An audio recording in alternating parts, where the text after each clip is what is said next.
The Sega Genesis Mini is fast approaching. September 19th is right around the corner, and Sega has shocked the world with their announcement of the final 12 games. Yes, you have heard that correctly.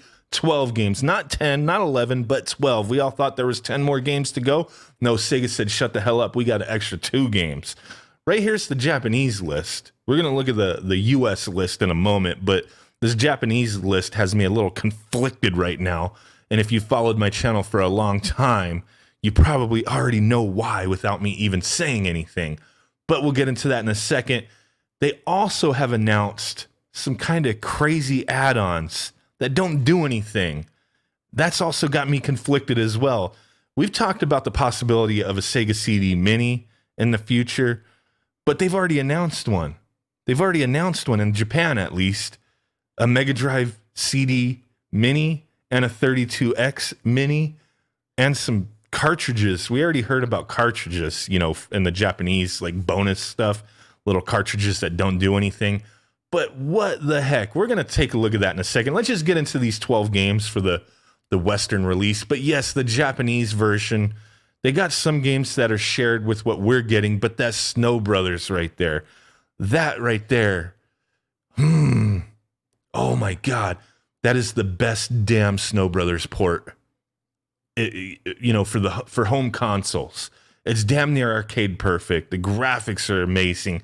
Tons of additional levels and crazy stuff going on there. Never released in the US. Man, that game was great. I had a legit copy of it years ago and I sold it. I should have kept it because it's worth a nice chunk of change now. But it's just an awesome game to play. It's really sweet. I mean, I have it on my Mega EverDrive. I've emulated it. It's a great game. Man, wish that would have been on the US version. But here we go. The complete US list. We got a couple surprises. Maybe surprises to you. Some people might be pulled in by this. Some people might be pushed away. But Tetris, in ridiculously rare version. So Nintendo had the rights to like launching Tetris or releasing it. So here we go. We got Tetris on the Sega Genesis Mini for all of you guys who really want to play Tetris on the Sega Genesis, right? It's a cool port. I mean, I've seen it. It is what it is, but I'm not a big fan of puzzle games. I know there are people out there who live that Tetris life, and that's definitely cool. But for me, especially, now I'm skipping ahead. They got Columns on there. Tetris is the better game, to be honest. But I did play the hell out of Columns back in the day. More so on the Game Gear. I had it on the Game Gear, so it wasn't Sega Genesis port, but same principle. You know what I mean? But let's move forward. I'm not a big fan of those games, but I know some people will be. Darius, this is a brand new port, never released, so that is kind of like their version of Star Fox 2. But I think Star Fox 2 was more amazeballs than Darius, a new, Darius port. But for some people, that's going to be awesome. I mean, I'm going to love it. That's really cool.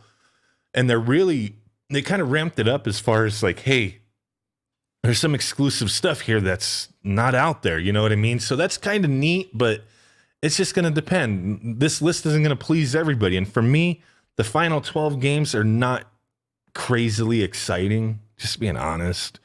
Virtual Fighter 2, Alicia Dragoon. I looked that one up because I wasn't familiar with it. And that little picture is kind of small, but let's see if we can get up in there. Look at that pixelated mess.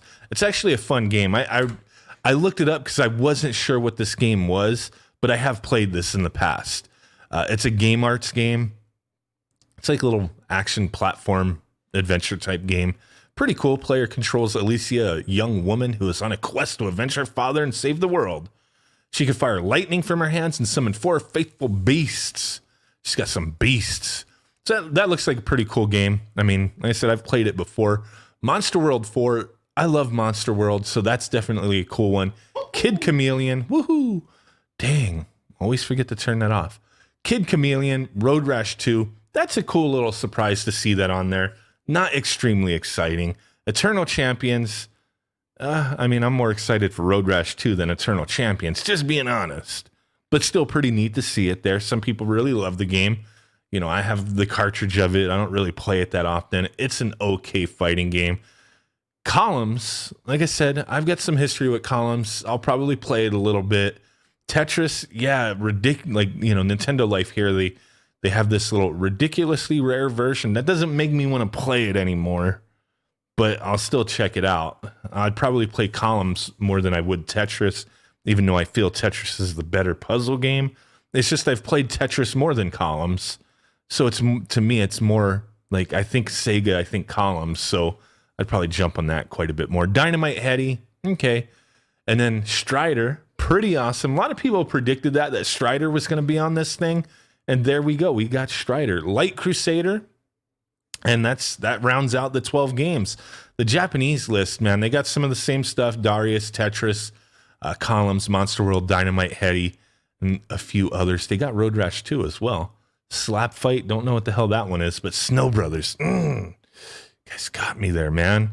Like, and you could play that. Like, you don't need to know Japanese to play it because there's really not much text going on in the game. I have a concern as far as the hackability of this, and I'll talk about that in a moment because I know that's what everybody wants to know, and we won't know until we have it and people tear this thing apart. Is the hackability of it? How hackable is this system? But I have a concern with that.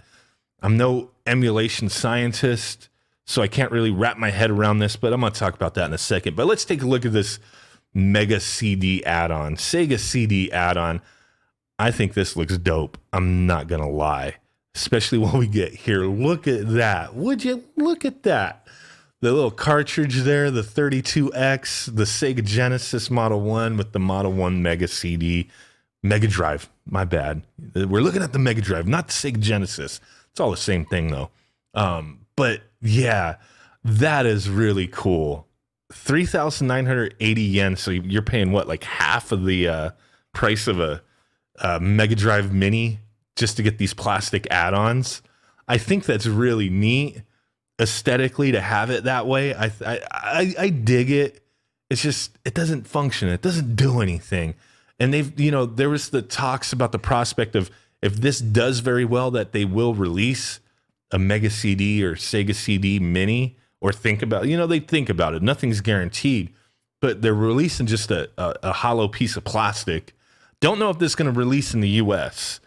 I'd imagine, those kind of things do, more well in Japan, the little knick-knack collectible type stuff, but I think it would do pretty well in the US as well, and Europe, as far as a collector standpoint goes. But I think they might not do it here just because. But I'm sure those pre-order numbers, they're getting a look at that kind of stuff because pre-orders have been going live, and I don't know.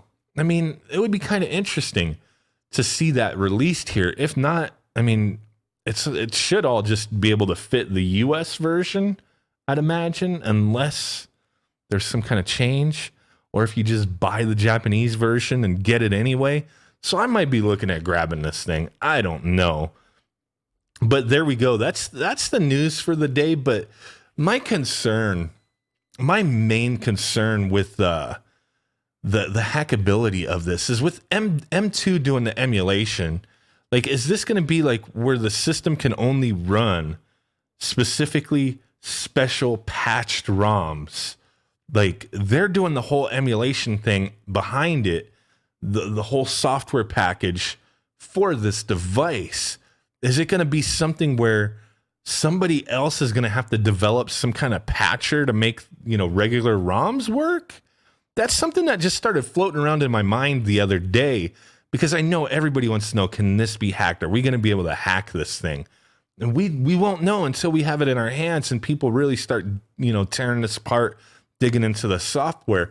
But that concern started popping in my mind. M2 does some amazing stuff. They've ported a ton of games to systems. And if they're doing all the software for this, is this going to be so specialized, like from the ground up, that even if the system is accessible somehow, which I'm sure it will be, that we won't be able to add games to it because regular ROMs will not run, that they'll have to be pre-patched somehow to have them fit whatever format that M2 is doing. Maybe it's something that is not known to man, general the general population of mankind, of hackers and modders, that things are going to have to be reverse engineered to a deeper degree than normally. That's what one of my concerns is. I don't know, man. Like I said, I'm no emulation software scientist type dude. You know, I'm into all that stuff, but I can't wrap my head around how some of that stuff works. But will definitely be interesting to see with this final list. I'm not like crazily shocked. Tetris, cool. Darius, brand new game, but it just, to me, it doesn't have that same like as like Star Fox 2 did for the Super Nintendo Mini. But that's fine. It's still going to be an awesome thing to check out. But I feel like the previous games that were all announced were a bit more exciting. But there we go. You know, Castle of Illusion with Mickey Mouse up in here. Golden Axe, you know, people are going to be like, why do we get Golden Axe 2, 3, Streets of Rage 1, Streets of Rage 3, you know, all the Sonics, that kind of thing. This is kind of like a little selection of everything, and it's a good list. Now, my question to you is, with this final list of 42 games, unless all of a sudden they're like, boom, we lied to you, we're going to have 52 games, motherfucker. I mean, that would be kind of cool, but who knows? But with this final list of 42 games, are you still interested? Is this enough for you to drop your $80? Are you running out now to cancel your pre-order? Or are you just like, hell's yeah, I'm sticking with it. I'm sticking with it. Not going to lie, but yeah, the final 12 games are not as exciting of a drop to me. Sure, some cool stuff, Strider, all that kind of thing, things. And the little exclusive craziness, Darius and Tetris. Yeah, it's pretty cool. But for me, it is what it is. So let me know what you think. Appreciate you guys hanging out with me. With that said, I will catch y'all next time. Peace out. Bye-bye. And boom. Bye.